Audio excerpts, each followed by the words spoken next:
लंबोदरपरमसुन्दरमेकदन्तं रक्ताम्बरं चिन्नयनं परमं पदम्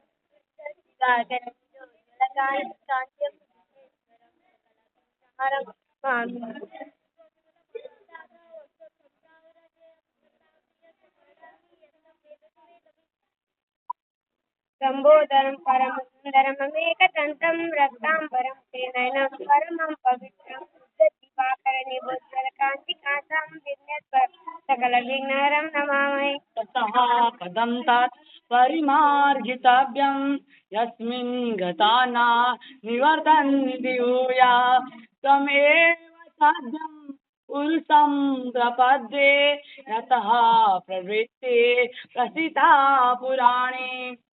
ऐन्द्रं चान्द्रं कातकृष्णं कौमारं साकटायनं सारस्वतं चापि साकलं पाणिनीयकम् मूलतो ब्रह्मरूपाय मध्यतो विष्णुरूपिणे आग्रतः शिवरूपाय अश्वत्थाय नमो नमः।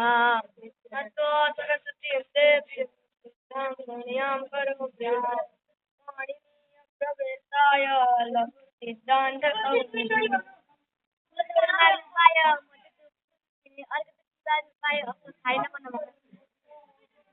नागिरे वसते लक्ष्मी करमध्ये सरस्वती करमूले प्रभाते करदर्शनम्